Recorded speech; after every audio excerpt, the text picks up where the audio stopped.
One woman's quest to find answers sparked a story that's going to change the lives of millions. I didn't have the self-worth to get out of the abusive situation for myself. I have 3 children that are the light of my life, and they are the reason, the encouragement, the purpose for me getting out of my marriage. Holly Walker finds herself in a devastating situation. He picked me up by my neck, threw me on the hood of my car in front of our youngest daughter, beat my head into the hood of my car, and choked me until I could hardly breathe. Betrayed by the people who were supposed to love her, struggling just to get back on her feet, having to fight a court battle to get custody of her 3 young children. During this process, there were days that were extremely hard, that I really second-guessed and questioned, what have I done? And I decided that I was going to turn my life around. She got the idea of looking for a life coach, and she found a lady on the west coast of the United States, Kimberly Truitt. Kimberly told her she could build the life she really wanted, and she began to coach her. Holly's life began to change. I reached a point in time in my life where I decided that I was letting other people determine my happiness. And I realized that my purpose in life is to help people who are just like me. Holly and I became good friends, and today she's a leader in the professional and personal development industry. This film, Beyond the Secret, is an expression of Holly's dream, one way of helping you and the millions of people that will be watching it.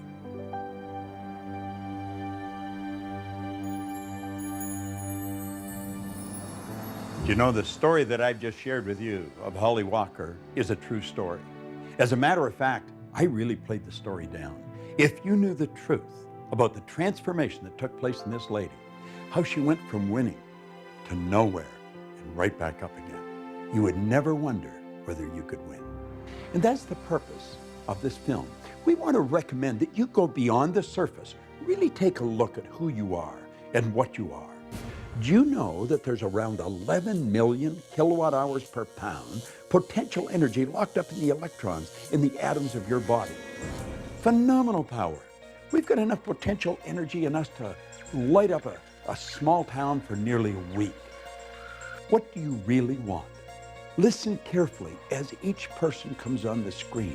Listen to what they have to say, because they're going to put a spotlight on something that Holly wants you to hear. But don't just listen to it. Understand it.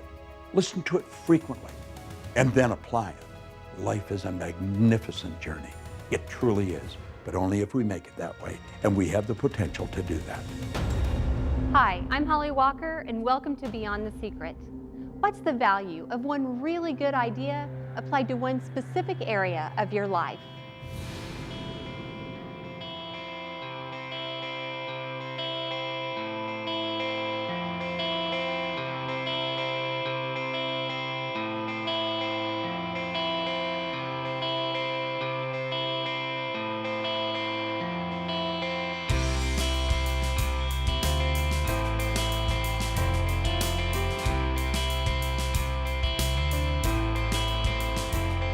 If you consider that every building in every city across our world has its ancestry in human thought, leading scientists and specific principles from the field of quantum mechanics are confirming what spiritual teachers have been telling us for centuries.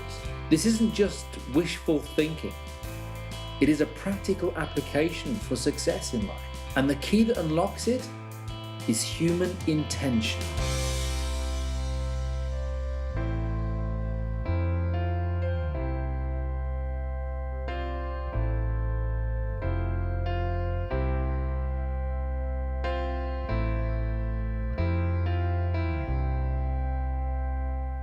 The law of attraction is no longer a secret. It's been discussed, ripped apart, examined, and put into practice by those with the awareness of how to use it to their benefit. You may be like I was, confused, disappointed, or maybe you just have a lot of questions that you need answered. My website has received thousands of emails. I think I'm doing everything I'm supposed to, but it's not happening fast enough. Why am I not making more money? Why isn't the law of attraction? I want to start living my dream lifestyle, not just dreaming about it. How do I do that? I made it my mission to find the answers. I set out to meet with the teachers who inspired me, the ones who really spoke to me and helped guide me through some very difficult times in my life. And literally, through the law of attraction, over the course of a year and a half, I was able to sit down with some of the world's leading visionaries and most inspirational teachers and ask questions.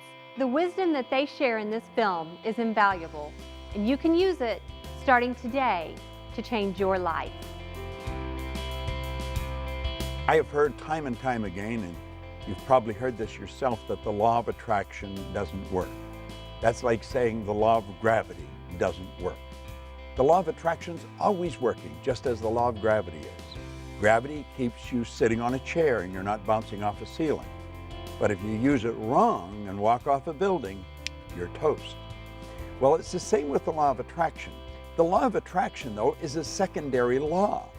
The law of vibration is the primary law, and the vibration you're in dictates what you're going to attract.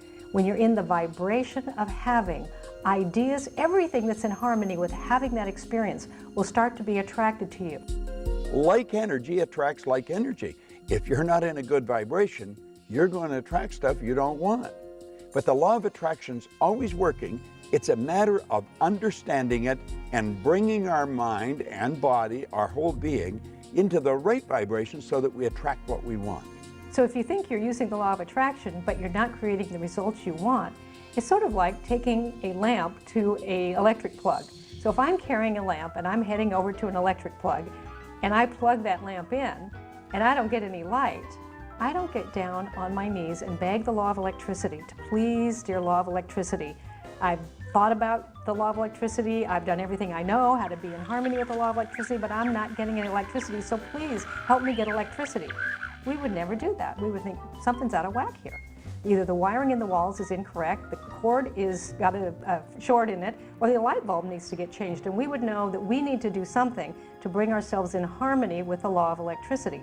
And it's not different with the law of attraction. So what we're thinking about manifests many times in our daily lives, but sometimes people think that a thought is an actual thing, like what I'm thinking about right now, instead of where I'm thinking from. Where I'm thinking from. So thought is more than a thing. A thought is the very essence of our life. Now, just because we don't understand that doesn't mean that you should reject it. You want to go beyond that and start to understand how your mind works, the relationship of the mind to the body, and then you'll start to see why you're getting what you're getting and how to change it if you don't like it. You've probably been taught or learned that thoughts become things. And they do become things. They become our belief system. They become our identity, our self-worth. Thoughts become things when they're aligned with feelings, when they're aligned with action, when they're aligned with strategic relationships, when they're aligned with your gift, with your calling, with whatever it is that you're bringing out in the universe. Thoughts becoming things. Let me turn that around. Everything was at one time a thought.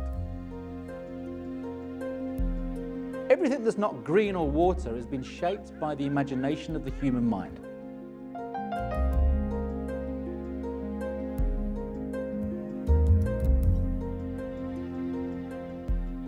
Everything you look at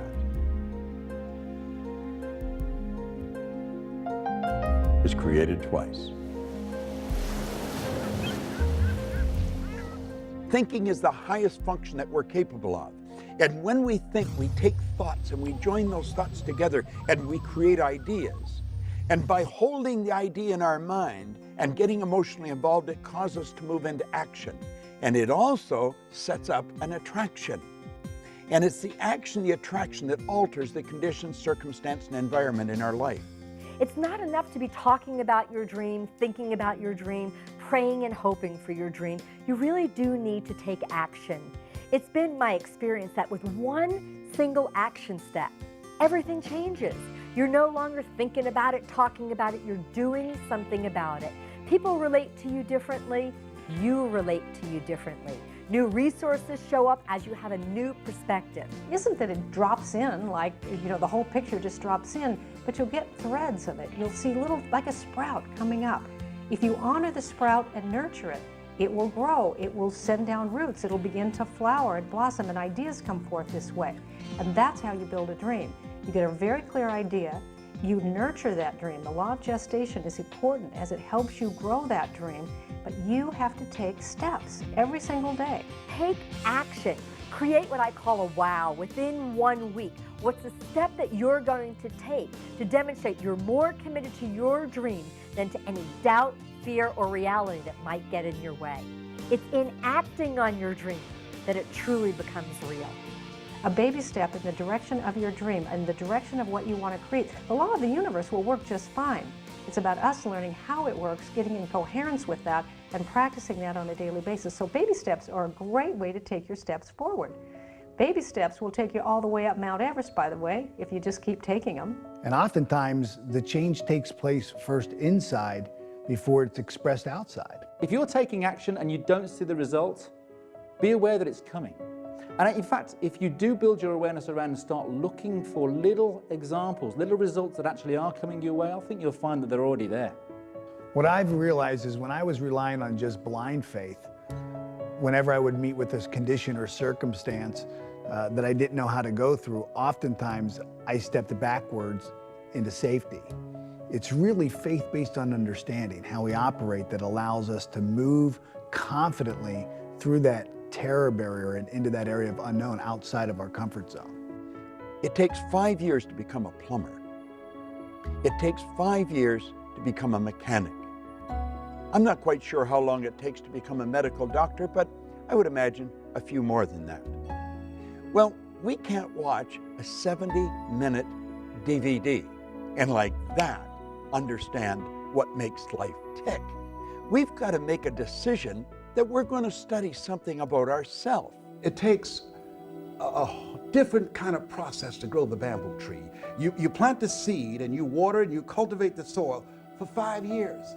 And at the end of 5 years, the bamboo tree that does not break through the ground in those 5 years, in 6 weeks it grows over 90 feet tall. Now the question is, did it grow 90 feet tall in 6 weeks or in 5 years? And I say in 5 years, because had at any point in time you stop watering it, at any point in time you stop cultivating the soil, the bamboo tree would die in the ground.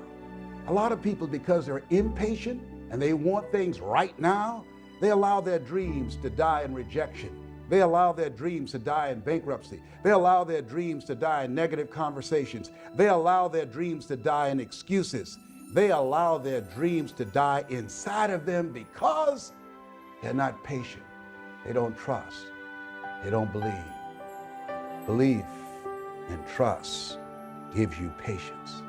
When we're born, we are programmed to move along a certain track. That's called genetic conditioning. It's part of a paradigm, part of a control mechanism in our mind. And then we're programmed environmentally. Thoughts that you hold and the thoughts that you choose start to create your beliefs. They create your paradigms. They create the filters through which you see your world. Those beliefs are really what determine the actions that you're willing or not willing to take. And I don't think it takes any genius to tell you that the actions that you take in life are those things that are most responsible for the results that you're getting. I think the first thing you have to do is you've got to decide exactly what you want and then write it out in a vision form. We can take a pen and a piece of paper and decree our own destiny. Like a story, like it's already happened, like it's present tense. Now, if we don't do that, and unfortunately not that many people do, then it's predetermined. It's predestined by the paradigm that's built into us at birth. But you have the ability to change it. You build the image, you get emotionally involved with that image, you hold that image in your mind of that life that you want to live and you in it.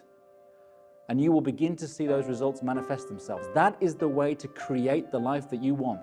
Our gifts come to serve the world, not to make us rich first, And so, but I was trying to get rich off my gifts. And I was so sad. I worked the principles too.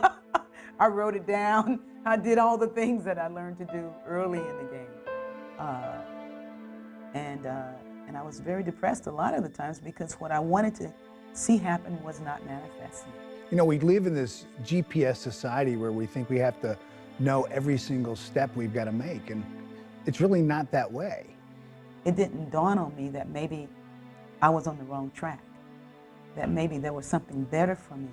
As long as we know what the very first step is for us to take, and we may not even have a clear idea of that. Thoreau said if we'll just advance confidently just in the direction of our dream, we can live the life we've imagined. But one thing that I didn't stop doing was that I didn't stop singing, and I didn't stop writing songs, and I didn't stop with my interest in music. I loved it. What we need to know is why, what our purpose is. Knowing how to do something really is at best guessing. That's something that's left to our Creator, to our relationship and understanding of how God operates with and through us. I got to a spiritual community that really inspired me, and I heard the message. I heard this message that said I was more than my idea of what I thought life was. But there was something greater happening than what my disappointment had said the world was. I was disappointed with the world. I was disappointed with everything. I was pissed off. I was mad. I was cynical, you know, because I had worked the principles, I thought. And I was like, once I really understood what that meant, I became alive again. That numbness inside of me began to thaw. You know, that numbness from disappointment began to really thaw. God never meant for me to be Lionel Richie. Lionel Richie, like Oprah said, Lionel Richie was taken. You know, I was here to be Ricky. Well, what did that mean? You know, what? And then I started writing these songs of inspiration, writing songs about, you know, about love, about God. That's what I came to do. That's what I came to do. I received an email from a woman who got married at an early age, had children, and she's now divorced. She works at a job that she doesn't like to support her family. Her email had so much in common with a lot of others. You feel overwhelmed by responsibility, and it may be true that you do feel stuck. That thinking is the problem. The other stuff isn't really the problem. The thinking that you're stuck is the problem. So I know it's hard to think differently when you really think you're stuck. That's why you want to study this, and that's why you want to get some help thinking differently. Okay, if I didn't believe I was stuck, what options do I have? If I didn't believe that I was going to be stuck for the rest of my life with this, what could I do? The mistakes you've made in the past, you've already paid for. You don't have to pay twice. Start right now. Redefine what it is that you want. Begin to take the steps to the dream job that you do want. And you think into the solution. You begin to think from a believing that maybe there's an opportunity. I don't know the opportunity yet, but just maybe. And onto that parched field of believing, let one little drop of water land and say, if I didn't believe it was totally impossible for me to have a life that was really fulfilling, what could I do? There are people who could say, you know, Les, I made a lot of early mistakes. And because of the mistakes I made, because of those decisions that I made some short-term decisions that had some long-term consequences. And as a result of that, I can't live my dream now. Well, that's all in the past. That's all gone. You've paid for that. Don't allow what's going on right now to define you. Be open to the possibilities. One, of getting some help. Also understand and know and expect things to get better for you. And ask yourself, what is it that you need to do differently? But it takes a mind who's willing to explore, expand, extend, and you can choose to do that. You've overcome significant challenges to be where you are today. Don't give power to the mistakes of the past. That's behind you now. Look at yourself right now. Build on that. Build on what you've brought into the world and what you've overcome, and understand that you can achieve so much more if you just apply what's inside of you. Because it's your life, and you're a co-creator, and you get to choose any life you want to have. But the problem really isn't the problem. The problem is always my thinking about the problem. It's never too late to change your life.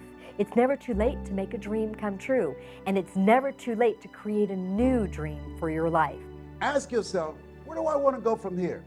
Begin to focus on the possibilities. See, whatever you focus on the longest will become the strongest. If you talk about, and I know this from my own situation, I talked about, well, I don't have a college education. Well, I was labeled educable mental retarded. Well, I'm adopted. Well, I never worked for a major corporation. All of the things that I focused on, that became the dominant story in my mind. When I began to flip that script and I became convinced in my spirit that what I had is enough. What you have is enough. Where you are right now, that's enough. That's all you need. If you have the faith of a mustard seed, if you hold a mustard seed in your hand, you can't see it. You don't have to have a whole lot. It is absolutely pertinent that you have a dream. If you don't have a dream and you're taking action every single day, then there's really nothing that separates you from a hamster running around in a wheel. Yeah, you're getting a lot done, but you're moving nowhere. The dream is what gives that action direction. I would really like to believe what you're telling me, Bob, but I feel stuck. By the time I get home and get the kids to bed, I'm beat. I'm in hock right up to here. I don't have the money to really buy some of the things or attend some of the programs you're talking about. And quite frankly, I'm tired. I really don't know how to make it work. What is something that I know I could do, know I should do, and know if I would do, it would move me closer to my dream?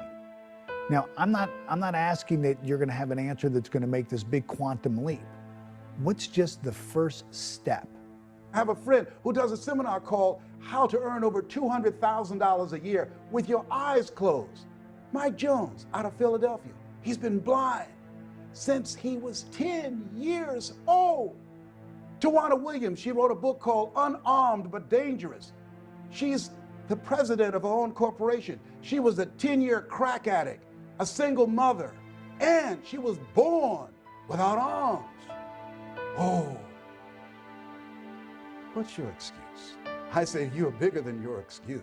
Stop focusing on your reality. Start to ask yourself, how do you want your life to be? And then take action steps to prove that you're not just talking about it. You're not inspired. And you're not inspired because you don't have a goal. You have things you want that you wish for. You're being controlled by what's going on in your outside world. Your external circumstances are just a mere reflection of your internal circumstances. I've gone into prisons. I've seen people that were stuck beyond what you could believe, and I've watched them change. There is a way, but you've got to have a reason, and it's got to be a good one. It's got to be something you want. And not all dreams need to be Mother Teresa dreams. We're lucky that there are people in the world that do want to make the world a better place. But your dream of spending more quality time with your family, your dream of being paid well for doing something you really love, your dream of being healthy and physically fit, these are really important dreams as well. Looking at the world as unlimited in possibility, looking at your life as an unlimited set of possibilities, and waking up every day in a state of gratitude.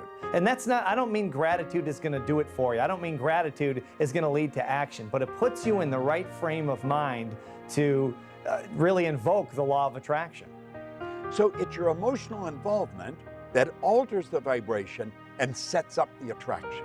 The number one step you need to take is to fall in love with what it is you want to be, do, or have. Just repeating something isn't going to do any good. You've got to mix it with feelings of emotion. You've got to internalize it. You've got to become the actor. You've got to live the part. It's not just a want or a wish or a desire, it's an all-consuming obsession. You do it frequently, it'll become a habit. You must be emotionally involved with whatever you want, or nothing's going to happen. There was a woman I know, a young mom, 2 kids. She was a single mom, had dropped out of high school, didn't have an education. The father of the children had been long gone and there was no child support.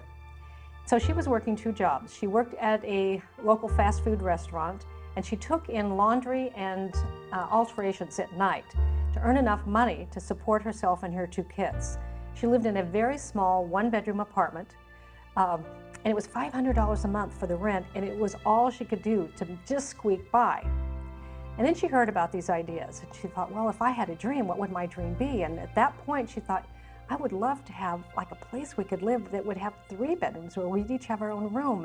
But how would I do that? I mean, she was barely getting by on being able to earn enough to pay the $500 a month. So you need to build a very clear image on the screen of your mind, in your consciousness, of you in the role, in the life that you want to live.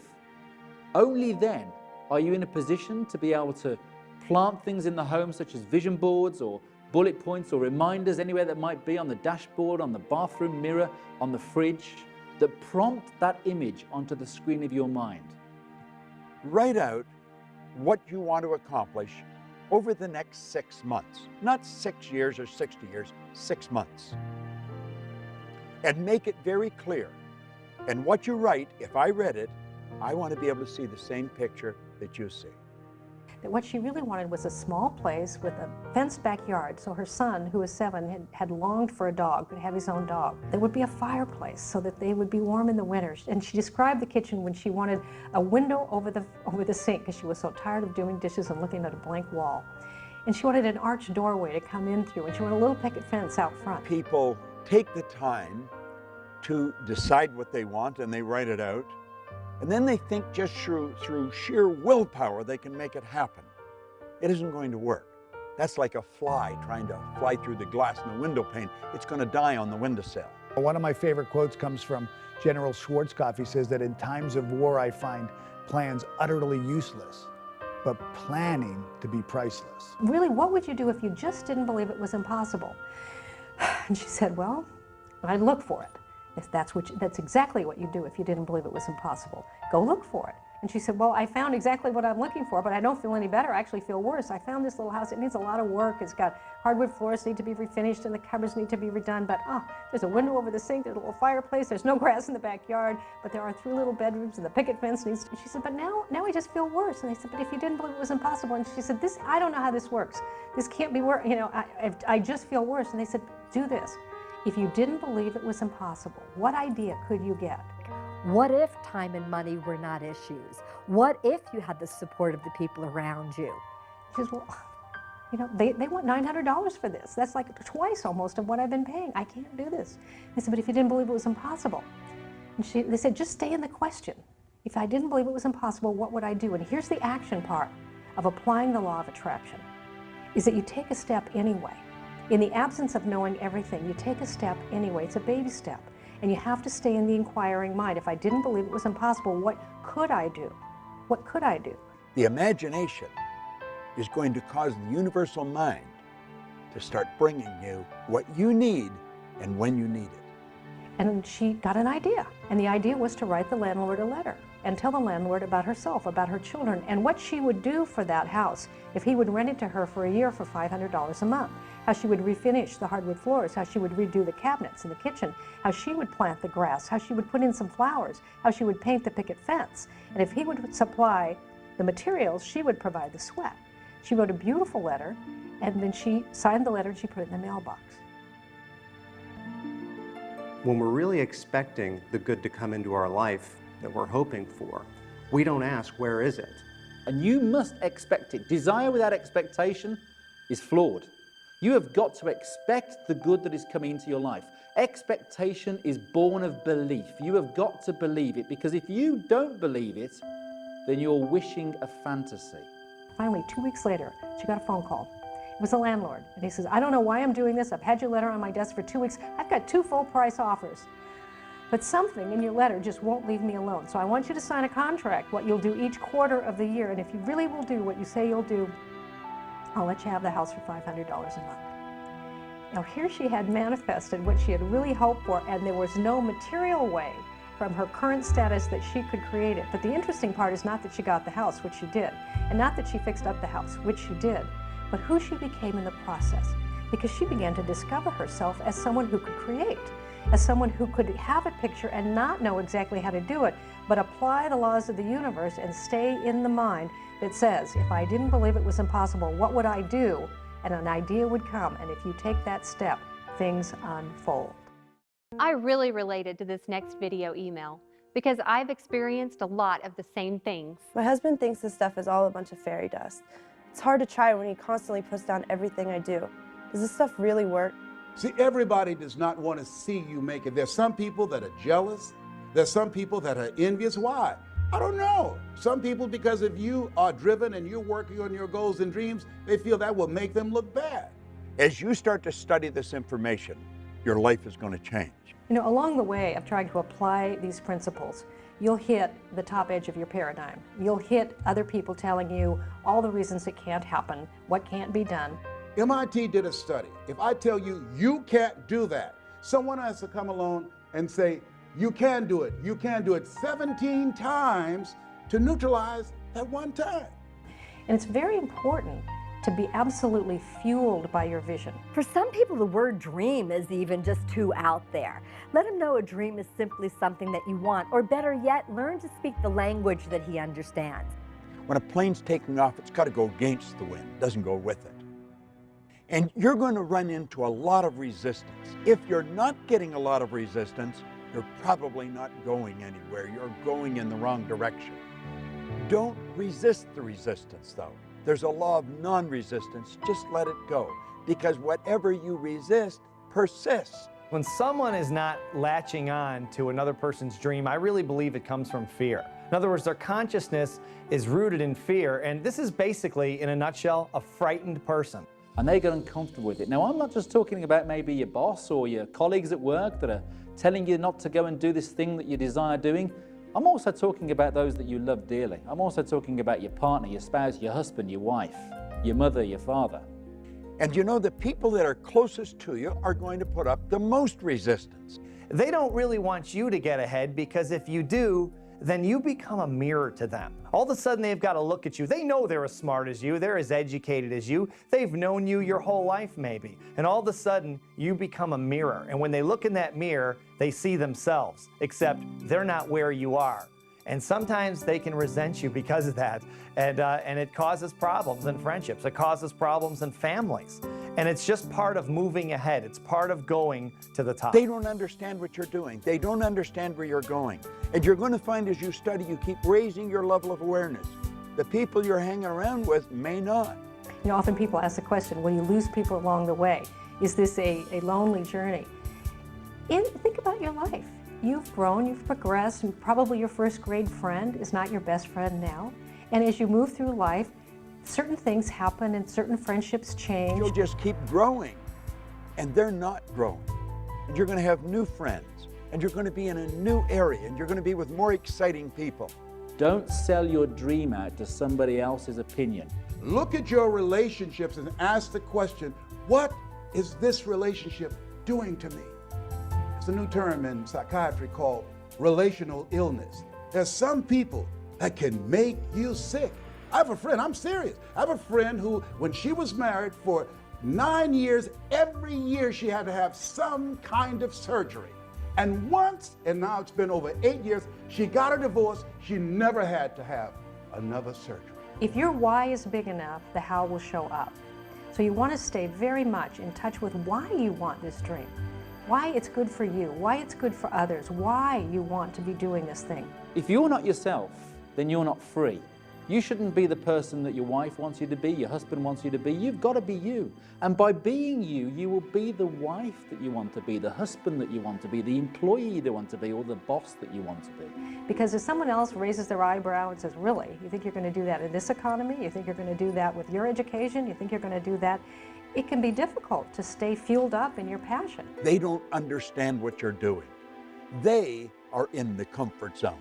And they think you're crazy stepping out and betting on yourself, giving up that good job, moving to that other city. Give it time. Let him see you taking action. Let him see your success. By changing ourselves, showing up more fully, living with integrity, people start to take us more seriously. Well, Les, can I change him? No.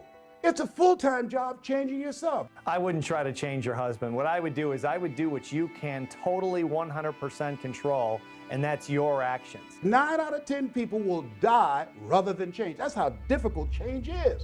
So you can't change people. Change yourself. You know, often it's the people that are the closest to us that might have the hardest time believing for us. He doesn't think you can do it, not because you don't have the talent, but just because it's not within the parameters of his belief system. So some of the closest people to you will not be able to see your potential. They will not be able to see your spirit. They will not be able to see what you're really made of. They see their snapshot picture of you and actually have an investment in you staying as you are because they're used to you this way. There are two types of relationships. There are nourishing relationships. Those are relationships that hold you accountable. These are relationships that challenge you. These are relationships that you can grow from mentally, emotionally, and spiritually. They stretch you. And there are toxic relationships. These are relationships that drain you. These are relationships that are very critical of you. So you want to surround yourself with people who can believe even when you can't believe. We can't always find one person who's our dream person, meaning they can deliver everything we need all the time. So it's great to have friends that you can turn to who are advocates, or dream team members who, no matter what you say, they're going to look in your eyes and say, I believe in you. I know you can do it. Because for any one of us, it's difficult to see the picture when you're in the frame. So you want someone else who can see the whole picture and help remind you yourself. Yeah, sometimes when you're going for your vision and your dream, people will say, oh, you're just materialistic, man. Why don't you just be satisfied? All you care about is money and things and that type of thing. You're going to hear that. There's no question about it. At some point, you're going to hear that. Get rid of the small talk. Get into some big talk. Stretch your mind. Go where you've never been. What we're talking about is not about materialism, it's about thinking. You can apply it and get as wealthy as you want to be. There's no question about that, and a lot of people have. You can also apply it to your relationships. You can apply it to your health and fitness. You can use it any way you wish, but it's really about thinking. As you get freer and you get more liberated and you get more expansive, it's a lot more fun.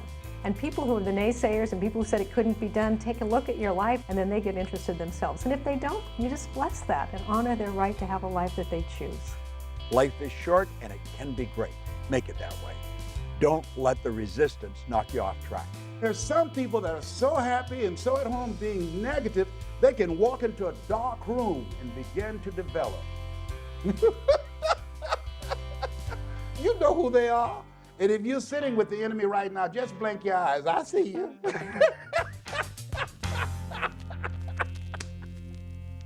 This video email is from Laura, and she is like so many of us. She doesn't like change. I hate change. I'm not happy with my life, but making huge changes seems way out there, and I don't want to end up being laughed at if I fail. You know, if we'll be open to a new idea that maybe change can lead us to the growth that we really want in our lives, to a completely new who we are, a redefinition of our purpose in life, a full realization of our potential, then maybe change doesn't become this thing that we have to struggle with or wrestle with. Most people live their lives completely at the whims of the circumstances around them. It's easy to get comfortable in a life that isn't really that comfortable because we're used to it. Get out of the comfort zone. You know, if you're comfortable where you are, you're in a bad spot. You know, I was very corporately conditioned. I was programmed to go into work every day, to earn the salary check, and the thought of not having that salary check, the thought of not having that company car, the thought of moving out and doing my own thing scared me witless. It kept me in that place for 4 years beyond when I should have gone. Don't settle for comfort. Life is too short. It can be a phenomenal trip. Don't give yourself permission to continue to be where you are. Give yourself permission to grow. Give yourself permission to reinvent yourself. Give yourself permission to take your life to the next level. When people say to me, I'm scared, I know where they are. Because you see, we're controlled by our conditioning. We're controlled by our paradigms. And they will keep us gripped because they don't like change. Status quo is their business. Being comfortable is not a good place to be. And unfortunately, most of us were encouraged to get there. Just get enough money to pay your bills and everything's going to be great. People who live lives of greatness are willing to be uncomfortable in the interest of growth. They're willing to stretch a bit. They're willing to be in some uncharted territory. It's when you're uncomfortable that you're growing. It's when you're a little scared. You're excited and scared at the same time. And that feeling at the conscious level is worry. At the subconscious level is fear, and in your body is anxiety. Now understand what this message is from your mind. Your body is just an instrument of your mind. This is your mind's way of telling you that you are about to grow. It's when you're going after something, you have no idea how you're going to get there, but you've got to know you're going to get there. It is not your mind's way of telling you that you cannot achieve what it is that you're about to do. You have infinite potential. Step out and bet on yourself and keep going until you reach a point of discomfort. Then you know you're growing. A 100,000-mile journey begins with the first step. You take that one step, you'll find that the next step will become clear to you. And then the next step. And before you know it, things will have changed like that. Now, if that's not something that you like or want to do, then you get to have the life you want. And you can stay stuck as long as you want. It's your life. But ultimately, if you notice, you might get really tired of feeling hemmed in, closed down, shut in to a life that is very repetitive. Some people live 90 years, some people live 1 year 90 times. The beautiful thing about being who we are is we have the ability to make choices. J. Martin Coe, in a little book called Your Greatest Power, said that is your greatest power. It's the power to choose. Every day I wake up, I make up my mind, today's going to be a great day. And you know something? It is. If you learned to walk, you had some disappointment. You saw a toy across the room, you wanted to go get it. You stood up and you fell down, and you stood up and you fell down, and you stood up and you fell down, and you never once, when you fell down, went, that's it, I'm just not meant to be a walker. No baby does that. But as adults, we get older and we start thinking we're smarter than that. So we fall down in love and go, that's it, I guess I'm not meant to have love. I don't want to be disappointed and hurt again. We fall down in money. We say, oh, I guess it's not for me to have abundance. It's not about that. It's about a willingness to have some stretch goals. And you are going to fall down and you are going to have some disappointment. But it's okay if along the way, what you're recognizing is you're part of something that is much bigger than a little bit of disappointment or having your dream come true exactly when you thought it should. You're living a life. If you look at the most successful people that have ever lived, the ones alive today or the ones in the past, failure was a part of their journey. And you're living in what Hildegard de Bingen in the 13th century called the best life there is. And she said each one of us must learn to live on the green growing edges of our own becoming. You're here to do what you love to do. And then it's more than just following your bliss. It's really, really doing the thing that you love to do and learning how to do that well, not to think that, well, just because I can sing, I love to sing, well, let me go get a record deal. Let me go get a contract. Let me use the laws to manifest this. And it's like, well, no, let's learn to sing. And that's where aliveness is. So you get to choose how much life you're willing to live. We're here to serve our gifts to the world. That's why we got them. That's why we got the things that we love to do. I mean, it's an indication of what it is you came to do. In your day-to-day activities, what really has meaning for you? And that'll be 75% of your purpose, of what you're passionate about. The other 25% can be calibrated by those around you that know you well. Ask them what it is that you're good at. Ask them what it is that they love about you, what you do at your best. Correlating both of those will be your purpose.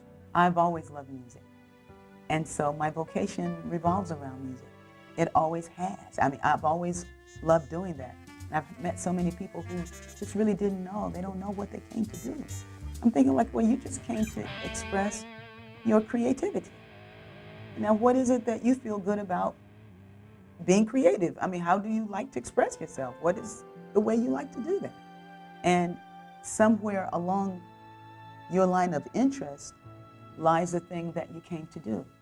And then the people who would be served by what it is that you love to do. You watch most people, it looks like life was a practice run.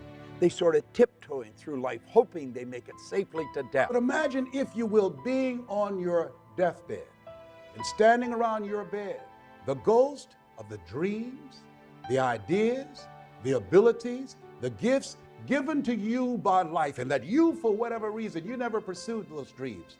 You never used those gifts. You never acted on those ideas. You never used those abilities. And there they are standing around your bed looking at you with large angry eyes saying, we came to you. And only you could have given us life. And now we must die with you forever. When a person is numb, they're so cut off from their own happiness, from their interior happiness. It's very difficult to know who you are when you're in that place.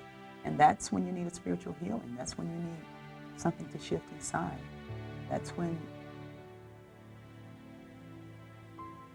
you need to be still so that you can discover what it is that wants to speak to you, that wants to speak through you. The wealthiest place on the planet is the cemetery. There you find potential never manifested. There you'll find books never written. There you'll find music never played. There you'll find ideas and businesses never given birth. It's your life, and you get to choose. But I'll tell you this, there is way more joy and way more fun and way more aliveness if you're willing even to explore a little bit. And you don't have to take giant steps of change. You can take baby steps of change. Just be willing to explore a little bit.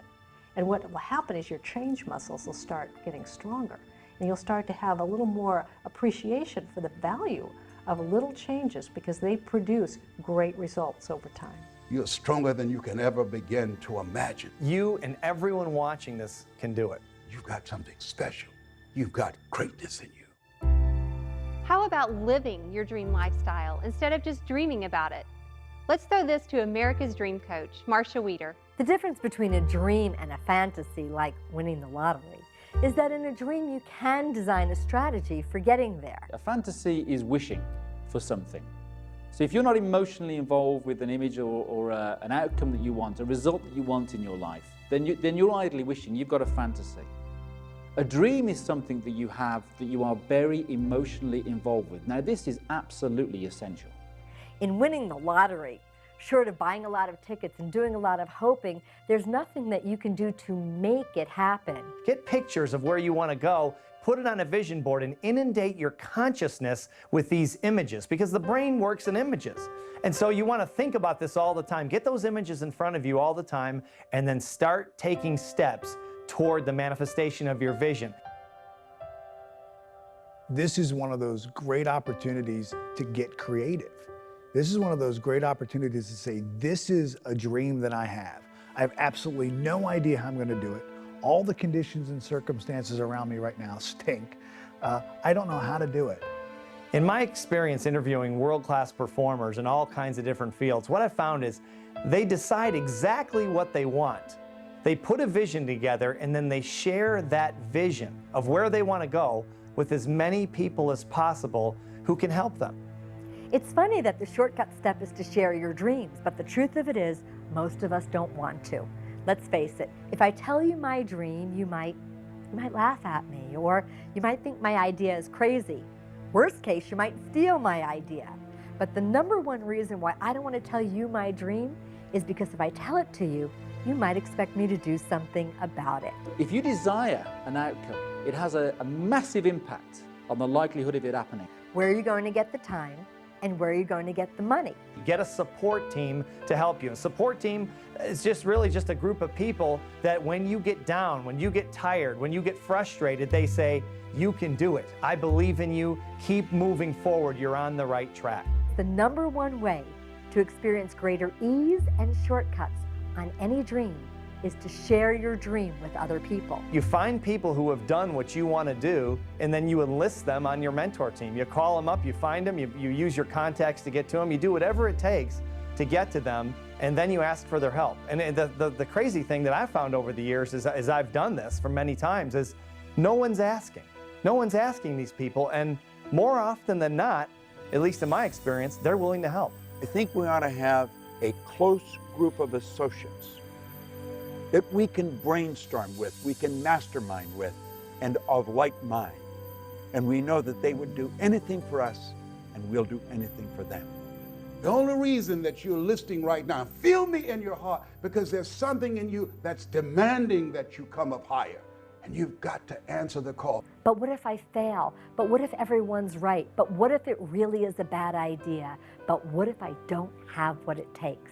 I think you're going to lose belief. I think every great performer along the road to manifesting their vision loses belief. You may hear that they don't, but I've worked with a lot of them, and I think all of us have. We've all lost our belief at some time, and then there's a support system right there to pick you up. I remember when I was building my my speaking business, and I just wasn't going anywhere with it. And I would talk to my parents, I would talk to my wife, Dawn, and they would say, without any question, when I was down, they would be there to say, you can do it. I know you're so close. You're gonna break through, you're gonna break through. And it would give me just enough courage, just enough mental toughness, if you will, to hang in there one more day and one more week until it finally broke. We all need help. We all need support along the way.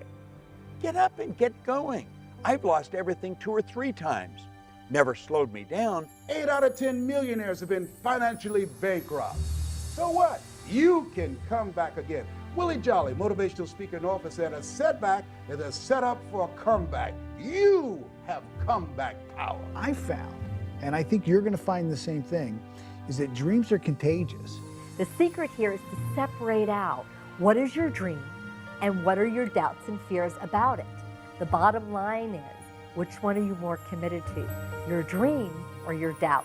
Your dream or your fear or your reality? Prove that you're more committed to your dream by taking action. To become that person that you know in your heart of hearts that you have it within you. In the current economy, businesses are facing tough times. I've talked to business owners and individuals with small companies, and basically, they all have the same question. My business is hurting. We're making cuts, laying people off. I feel like I've done about everything I can do. I know that, sometimes in a tough economy, you make decisions that end up being more courageous than others, and maybe I should be more aggressive. I really am just looking for some direction. The nation's foreclosure crisis is centered in 4 states, but taxpayers across the country will feel the pain of failing. In America continues to spiral downward. The Dow Jones dropped another 300 points. Foreclosures reached an all-time high. Stock market plunged today. The Dow is tumbling once again. Just this week, information was released that 2.3 million American homeowners faced the loss of their homes last year. We are being inundated today with economic information, the likes of which probably most people alive have never heard before. You have been given the God-given ability to create your own economy. And that's what you want to start to do. Quit listening to all these terrible news broadcasts. Does that mean that the economy is not in bad shape? It doesn't mean that at all. But if you study history, it's when things are at their worst that they're actually at their best. That is one of the laws of the universe. It's called the law of polarity. You've got to train yourself to look for the good in it. Go back and study during the Great Depression of the 30s. Do you know there were people earning millions of dollars, businesses being built? Not everybody went out of business. Some people went into business. This is a phenomenal time. There's great problems. There's great solutions in every one. Study it. Bring your mind to bear on the good side of what you see. I think what you can do right now is be open-minded to a new idea. Understanding that the way that you've always done business may not be the way that you're always going to continue to do business. One of the great books, The True Believer, written by Eric Hoffer, he said that in times of change, it's the learners who inherit the earth. It's easy to have faith when you have a job, or your business is successful, you can make payroll, your marriage is working out, your children acting like they have good sense. No one has looked at you and diagnosed you with a terminal illness. It's easy to have faith then. But the true test of faith is when life taps you on the shoulder. You've got to look to your beliefs about money. Like, what do you believe about money? Do you believe that money is a good thing? Is it a bad thing? Is it something that that you shouldn't want? Is it wrong to want money? I would study your beliefs, because your beliefs will dictate your behaviors. You don't necessarily get what it is that you want in life. You get what you believe you're capable of. You get what you believe you're worth. And if your behaviors aren't in line with making more money, you won't make more money. You can wish for it all day long. It's not going to happen. But if you can alter your beliefs and expand your beliefs around money, you can automatically, just by default, change your behaviors around money, which will ultimately lead to making more money. A person doesn't earn $50,000 a year because they want $50,000 a year. They earn $50,000 a year because they're not aware of how to earn $50,000 a month. Stop and think of the things that you're aware of today that you weren't just a couple of years ago. Awareness is the most phenomenal thing. If you were aware of how to utilize the potential that you've got, your whole life would change just like turning on a light. Awareness, you develop it through reading, you develop it through listening, you develop it through studying people who have done what you want to do. Study people that have developed wealth and watch the way they live. I don't mean the cars they drive or the houses they own. That's all fine, but that's all icing on the cake. Everything you own at the time of your death is going to belong to somebody else. But what you are is yours forever. No one is any better than you, and no one's any worse. We are truly equal. And what we want to do is really understand that. Do you know that everything, ourself and everything that we see, is energy?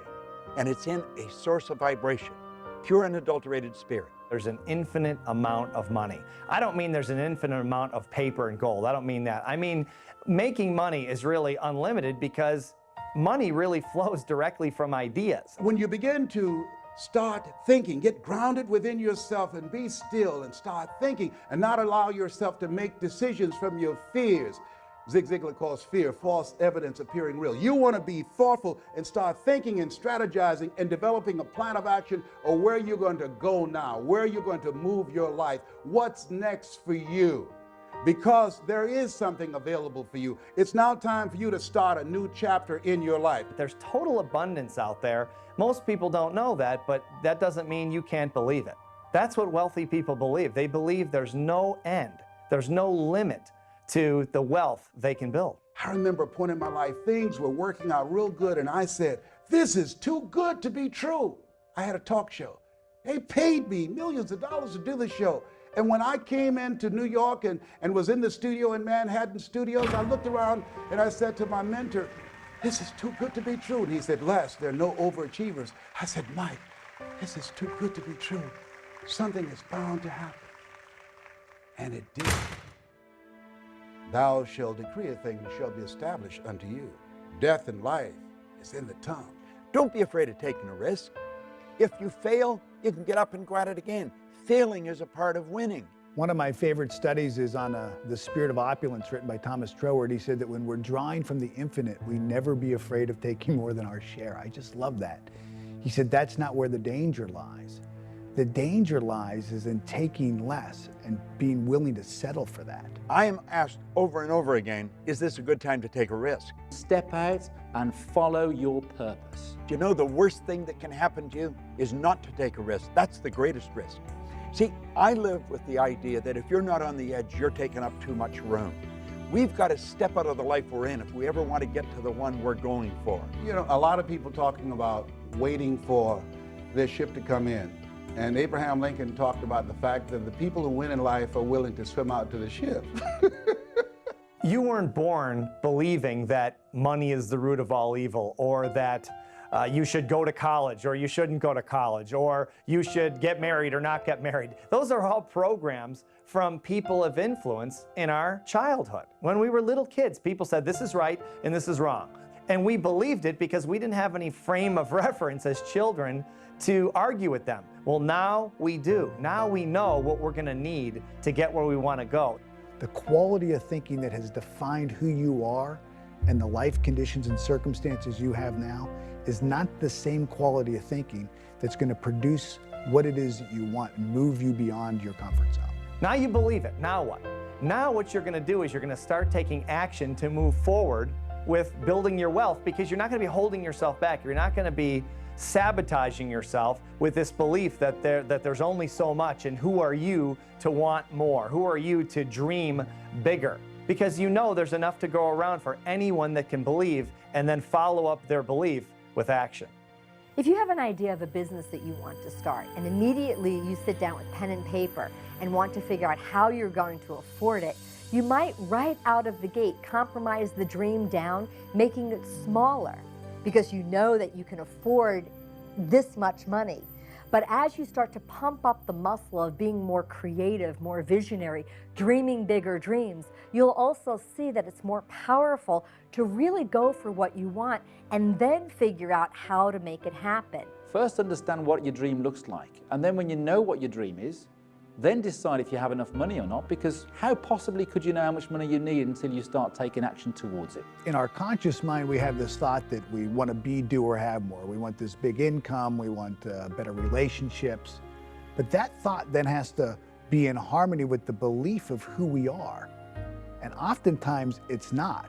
And here I think is where I know for me in my life, many times, and I think a lot of people get stuck because this is where we surrender. I think there's two major kind of beliefs. There's true belief, where you've actually experienced something and you know it's true. You believe it because you actually lived it. That's true belief, 100% belief. And then there's the belief of a lot of superachievers, which is what we call manufactured belief. In other words, as emotional creatures, they've literally talked themselves into believing something they've never done before, that they don't even know is possible, but they talk themselves into it. We call that manufactured beliefs. And a lot of people, before they ever accomplish their visions, have 100% belief in their ability to do so because they've talked themselves into it. What else in you that you haven't used that now the universe is demanding that you bring it out here?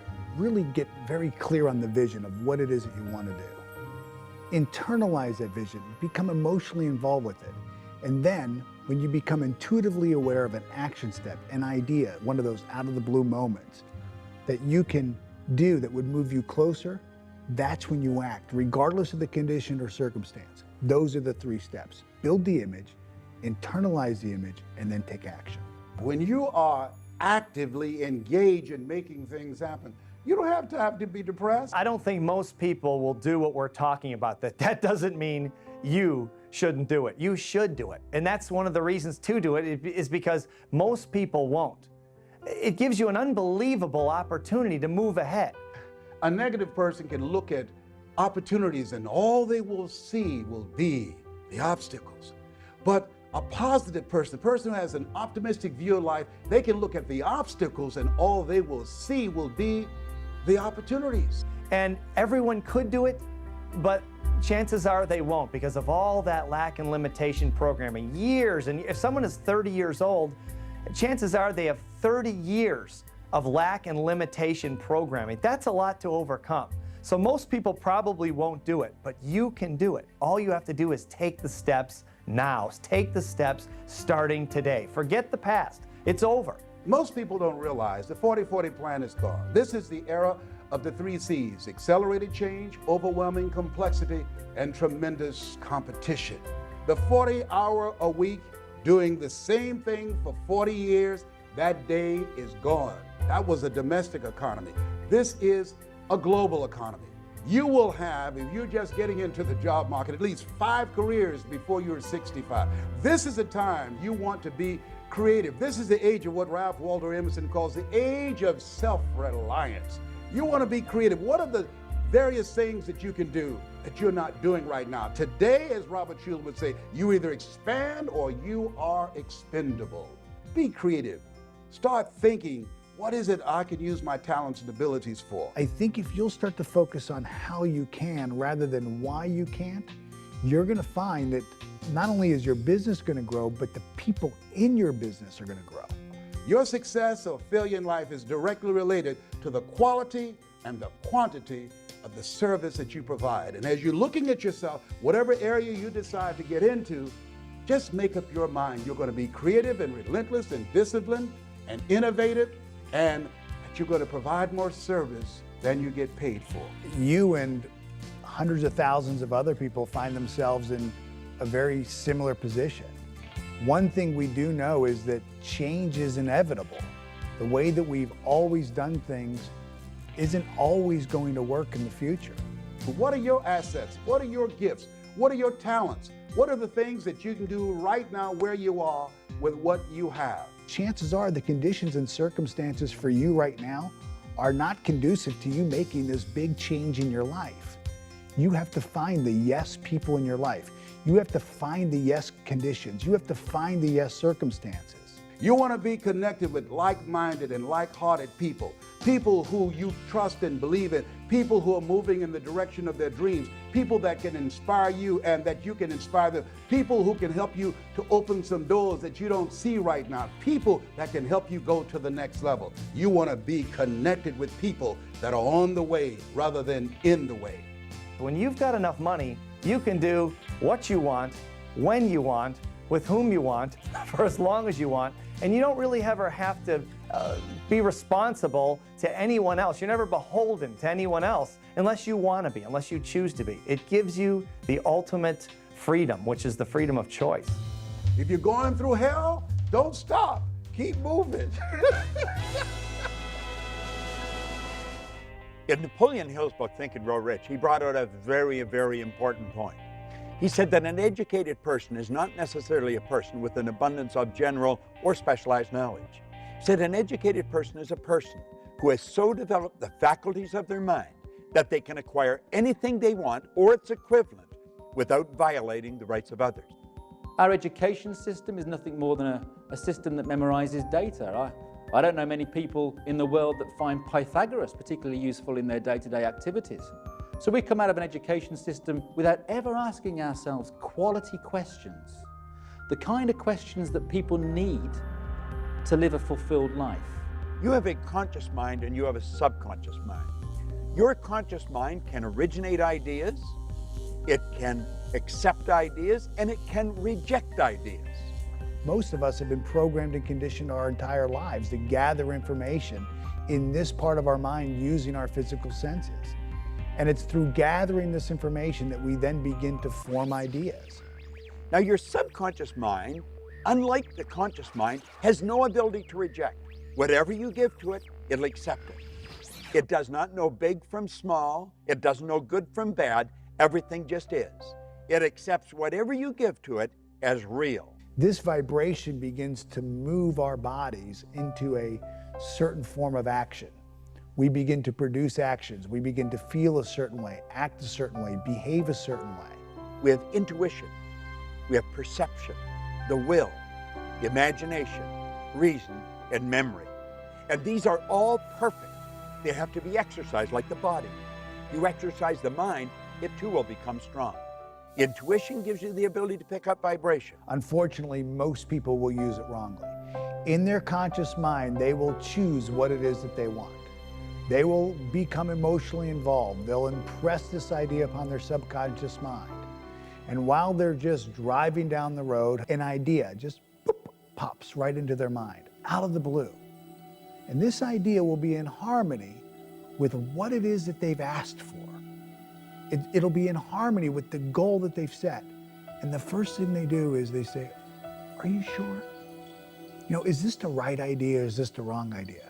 Should I do this or should I do that? Is this good or bad?" What you don't like, reject it. And what you do like, accept it. You've been given the ability to think.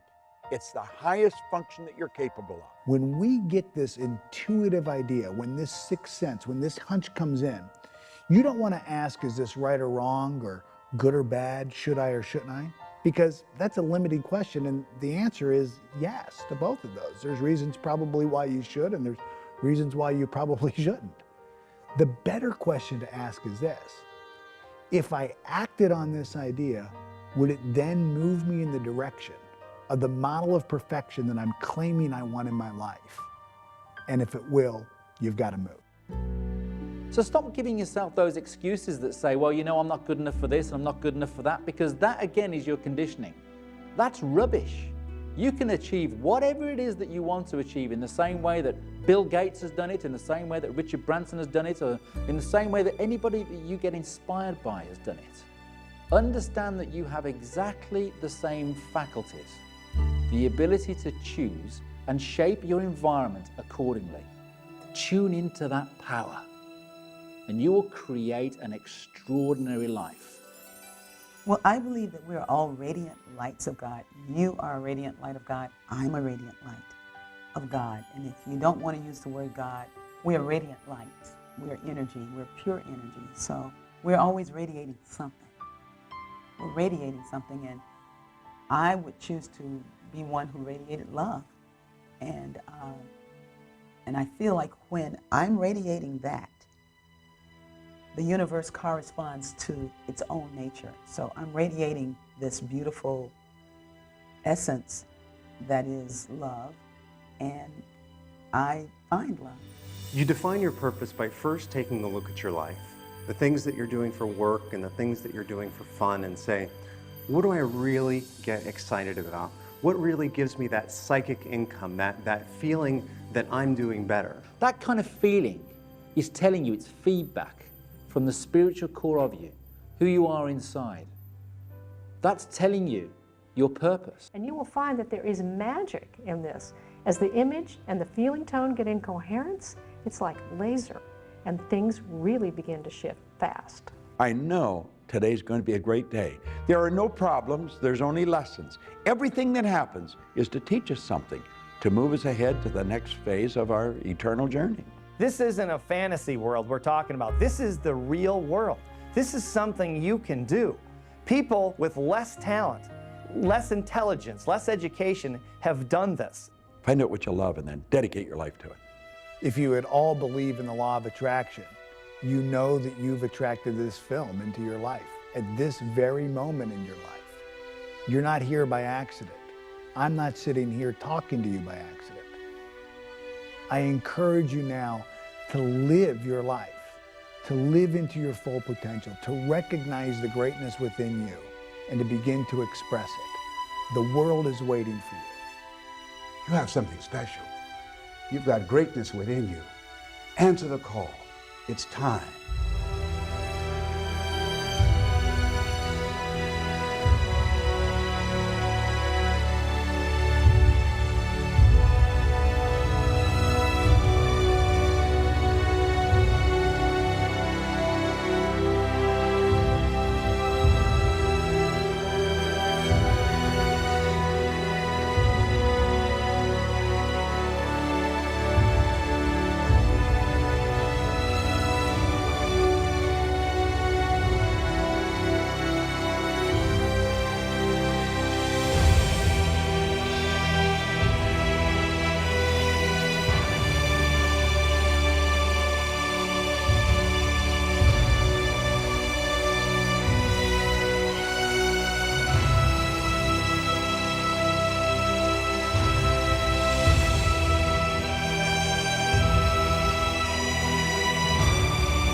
Watch footage not seen in Beyond the Secret and exclusive interviews with the stars. Sign up for free weekly 60-second videos from Holly and the team sent straight to your inbox. And we want to hear your story for consideration in Holly's new TV series.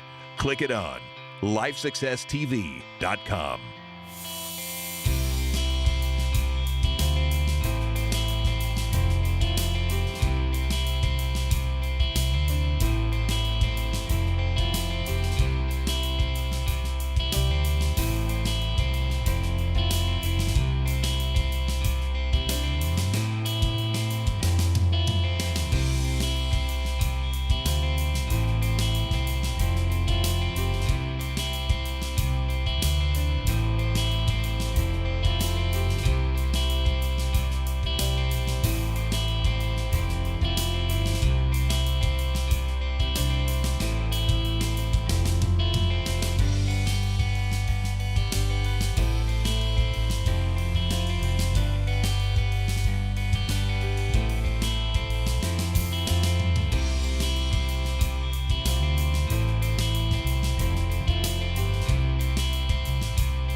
Bob, so many people are on their way to achieving success and they get this attitude from the people around them of, well, who do you think you are anyway? Can you expand on that a little bit? I think that comes from two sides. First of all, the person that's studying is starting to change. And sometimes, though, they get so enthusiastic about it, they want to cram it down everybody else's throat at the same time. And that moves them further away. But it's a natural thing that they're going to get resistance because the other people don't understand where they're coming from. And let's face it, I mean, you're right out of the box when you start to study this. It isn't the mainstream. You're doing things that's totally different. It's not taught in school. A very small percentage really understand and live with this. So they're going to get a lot of flack. They have to understand that and understand that people don't know what they're saying and just let it go. If something's going wrong, it has a tendency to hold your conscious attention. Emerson said the only thing that can grow is the thing you give energy to. What we've got to do is stop ourselves just flat and say, wait a minute, I don't like that. What would be the opposite to that? And then write out what would be the opposite and then keep repeating it like a mantra if you have to. But we have a tendency to focus on what's wrong. And we've got to get away from that. And get away from any people. Don't let people talk to you about it. One of the things that you taught me, Bob, that has been huge in my life is that force negates. Can you talk a little bit about that? It's a beautiful thing to learn because we have a tendency to want to do that. If something won't work, we're going to jam it. It won't. Force negates. Let is the key word. We let things happen. Now, that doesn't mean we don't give it lots of energy, but force is not a good thing. There's no power in force. I think they get into abusive relationships because they attract them, and it's low self-esteem on their part. And when they understand that, they probably stop it.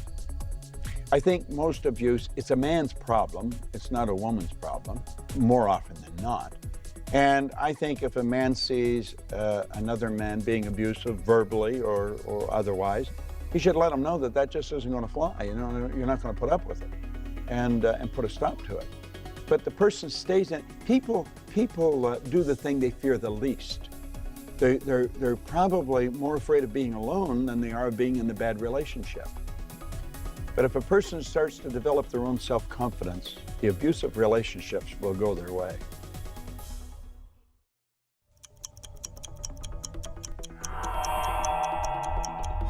How does someone make more money, Bob? If people want to earn a lot of money, they've got to understand they have to have multiple sources of income. You cannot have one source of income and become extremely wealthy. Or if you do, I don't know what it is. But with multiple sources of income, anyone can become wealthy. So it's worth studying, and it's something we should understand. Now, when we talk about multiple sources of income, we're not talking about multiple jobs. That's what I thought it meant first, and I had 5 jobs passed out in the street. No, a source of income is where you provide service and you receive a reward. Working happens to be the worst way to earn money. We shouldn't work for money. We should be working for satisfaction, something that's meaningful. You provide service to earn money. And of course, if you want to really learn how to do it, study it and it'll happen. Find somebody that's doing it. I'm doing it. I help people study it. You can do what the most successful people do in terms of financial success, and they look at the profit centers. They look at what makes the most money in the shortest amount of time. I mean, I'll give you an example. One of the best pieces of advice I ever got was from a gentleman that owns a $300 million real estate empire. And he said to me, I said, how do you run such a big company? Because I've just never had that many employees, but I've never had that kind of success either. How do you do that? And he said, it's real simple, Steve. I come into the office every day and I ask myself one question. What makes me money the fastest? And then I do that. And then the second question is, what makes me money the second fastest? And then I do that thing. And then third and fourth and fifth and so on. And he says, and that's how I built the $300 million company from scratch. He said, most of my competitors are focused on all these peripheral things that really don't add to the bottom line. He says, I don't do that. I focus on the profit. In that weight loss model, we're in problem-solving mode. There's something we want to get rid of. And as soon as, I might diet and exercise, and then as soon as the scale shows that I've lost a couple of pounds, I'm back on the brownies. So it's not an incredibly powerful way of living life. I do find that it's, I see people have better results when they're honest about where they are, we'll call that their reality, but more committed to the dream of where they want to go. Let's take the big dream, break it down into projects that you can easily accomplish in 1 month or less. It's a short enough period of time where you can stay passionate and excited, but a long enough time where you can see a result. If we don't see results, we're going to give up. One of my missions in life is to change the way that we think about and talk about our dreams. So instead of it being, gee, maybe someday, it's like, this is what I want and this is what I'm going to do to prove to myself and the world around me that I'm serious about it. I almost don't care what it is that you're doing, as long as you're doing something every day to make the dream happen.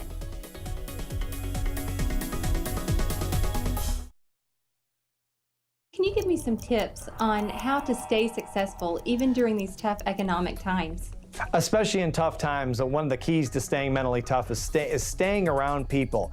Getting around people and maintaining friendships and business contacts of people who are more mentally tough than you are. And then just exposing your consciousness to that type of thinking.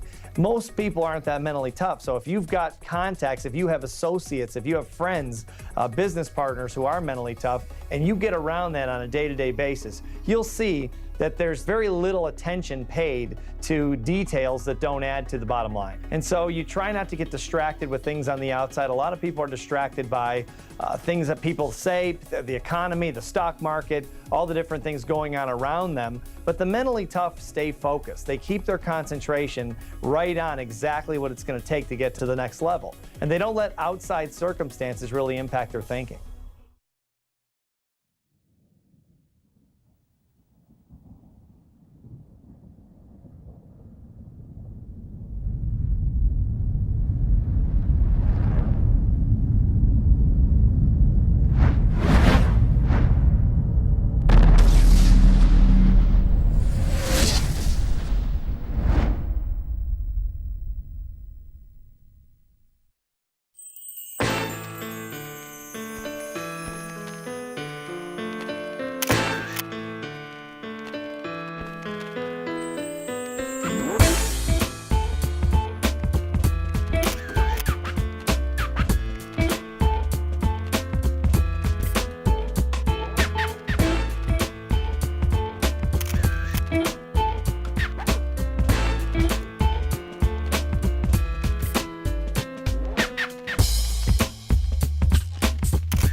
There's nothing like this in the market. There's nothing as powerful as this. We break the personality down.